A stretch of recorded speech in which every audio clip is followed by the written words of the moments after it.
Hi, everyone. Welcome back to Sheepers Podcast. Today's guest is Tamisha Hunter. Hi, Tamisha. Hi, how you doing? Good. Thank you so much for being a guest on my podcast today. No, thank you for having me. I'm so honored.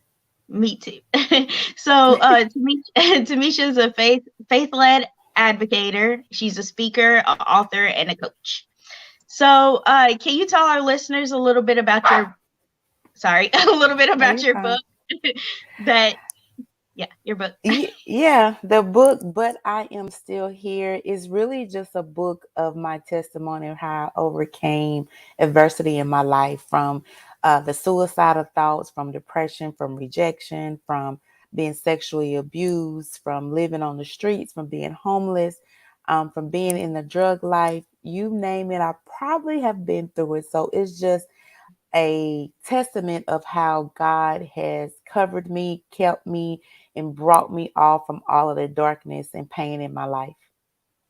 That's amazing. I was reading about it, and a lot of the stuff you went through, I went through, minus the drugs, but I was Mm. homeless and all that. Like I've been through that.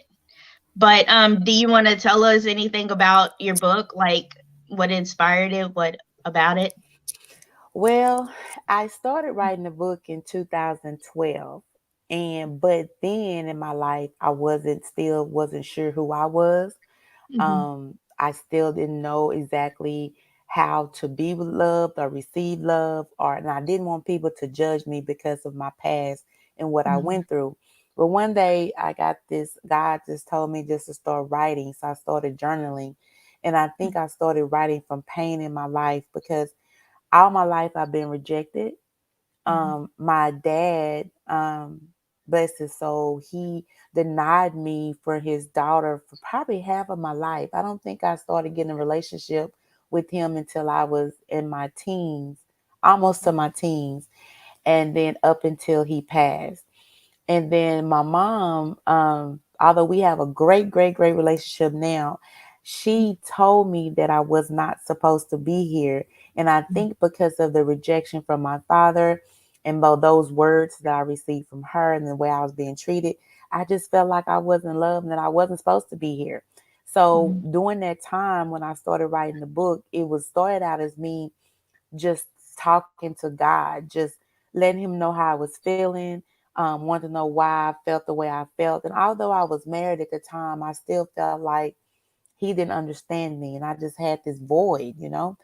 So as I wrote it, I would write a little, then I stop.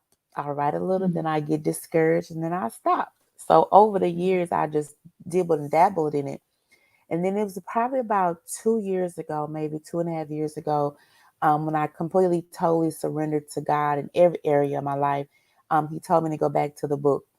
So I brought the book up and I had this big, thick journal and I sent it over to a lady for her to. I thought I needed a ghostwriter, not realizing that a ghostwriter kind of helped, write the book for you. And she was like, ma'am, you don't need a ghostwriter. All you need is someone to edit your story. And she kept telling me to send her more stuff. And I'm like, I don't have any more stuff to give you. I gave you pretty much what I had. And she was like, your story needs to be told.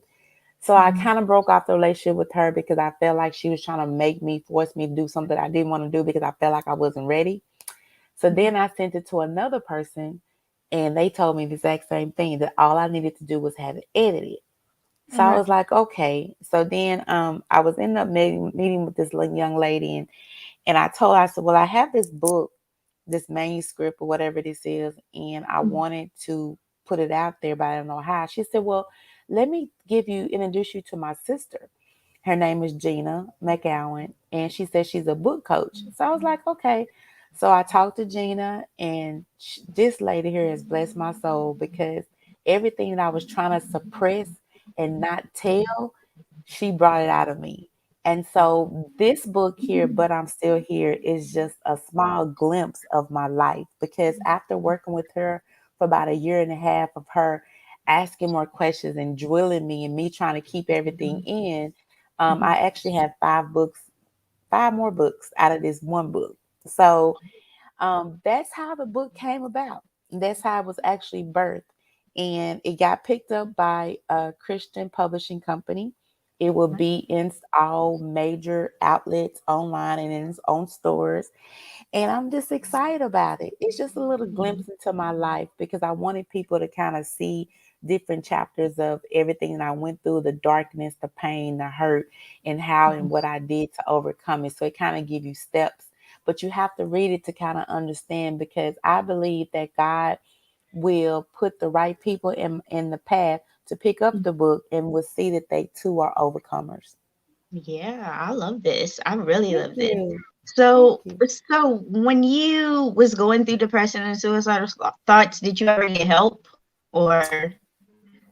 Mm-mm. I had no help. Back then, I did not have any help.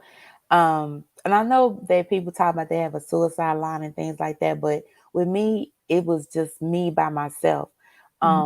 Because when I was trying to commit suicide, I was talking in an abusive relationship because I am a domestic violence survivor. And I was in that relationship for about 5.5, almost 6 years. And during that time frame, he had a lady. I was separated from my family. I felt like I had nowhere to go to. And then just because of the abuse that I received from him, physical and verbally, I just was like, I don't need to be here because this is not love. I didn't know what love was and things like that. So I tried to commit suicide maybe 3 times, and I wasn't successful in neither one. And every time I tried, I always heard a voice that said that I am the light, or you have a purpose.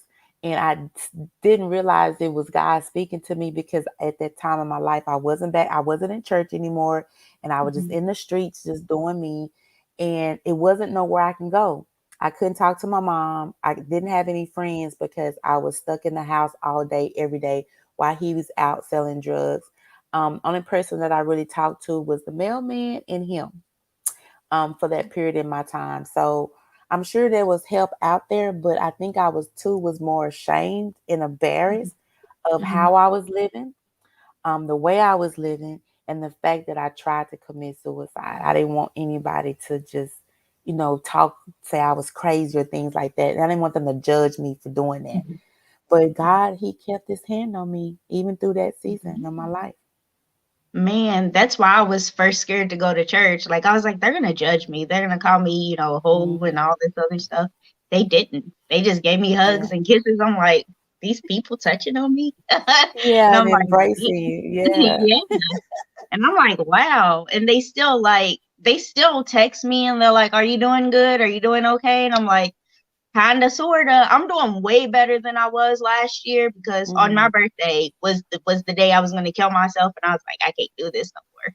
So Wow. yeah, on my birthday, I was in the hospital. So I was like, oh no, I can't do this. Not this year. Or this year on my birthday, I'm gonna party. Yes. When is your birthday? It's December 22nd. You are a Capricorn. Yep. I am too. Oh, you are. My birthday is January the 19th. Oh, nice. Wow. See, that's it. We connected. We connected. Oh, Yes. yeah. I love it. I love it. So, I wanted to talk a little bit about your coaching. What type of coaching do you do? I do. Well, although I'm a certified life coach, I don't really like life coach title. I say I'm like a storytelling type coach, Mhm, because I can deal with everything from mainly confidence, you mhm, loving yourself, knowing who you are, knowing your worth, accepting who God designed you to be. And so mhm, I kind of just help women, and people in general, um, understand that they have to love themselves first and do mhm, self care and know what they're worth, and just kind of walk that out, which is called a process of surrendering.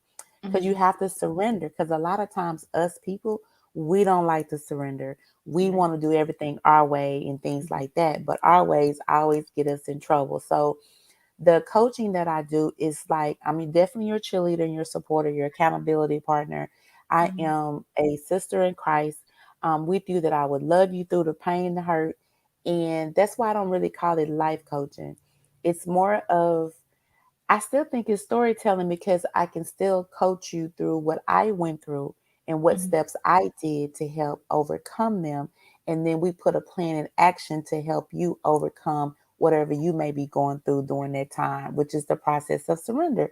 And people find purpose in the surrendering.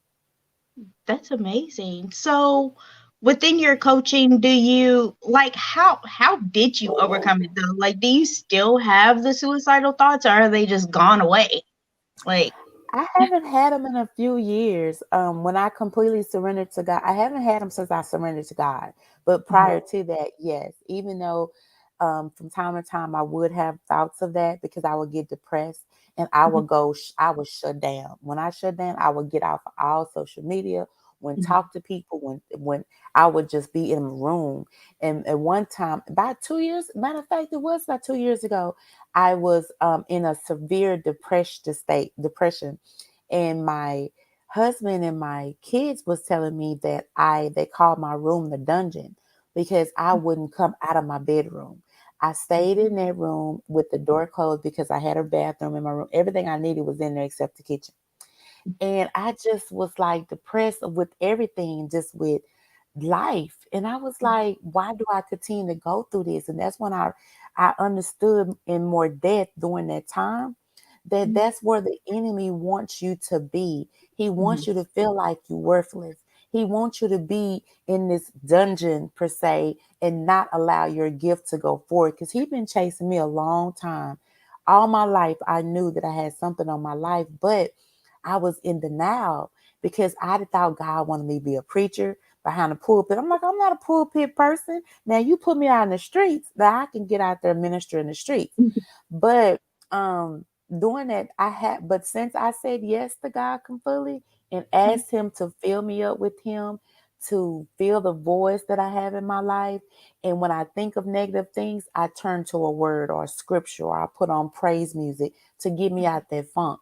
Because that's where the devil wants you to be, is in a funk at all times, even if it's through your attitude, mhm, you just thinking negative thoughts, or bringing back your past, or mhm, was are making you feel like other people don't value you or love you to make you feel like you're worthless. So mhm. yeah, but the past 2 or 3 years, no, I have not. I can't say that I have because I am walking in my purpose. I know that I'm loved. I am loved, and I give myself positive affirmations each and every day, and I stand on the promises of God.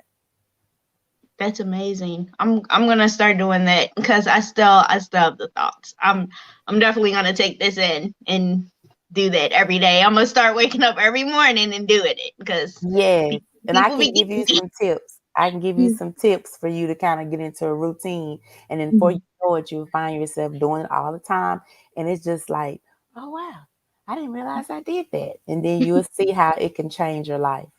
Yes, that's amazing. I want to thank you so much, Tamisha, for coming on my podcast today and chatting with me. No, thank you for having me. It's such an honor. And so I do want to offer you a free coaching session Oh, because I feel it in my spirit. So whenever, just please contact me and we will get that set up. oh, thank you. Thank you so You're much. welcome. You're Wow. welcome. Wow. Thank you. You have a great day. Thank you. You have one as well. Bye. Bye bye. Hey everyone. Thank you all so much for listening to my interview with Tamisha Hunter. If you would like to purchase her book, it's called But I'm Still Here. It is on her website. It is linked to this interview. It is on her website. Her website is TamishaHunter.com. And you can see about her coaching, her book, and her table talk, and to donate. I want to thank you all so much for supporting my podcast and for listening to my podcast. I greatly appreciate it. I hope you all have a great day. Bye.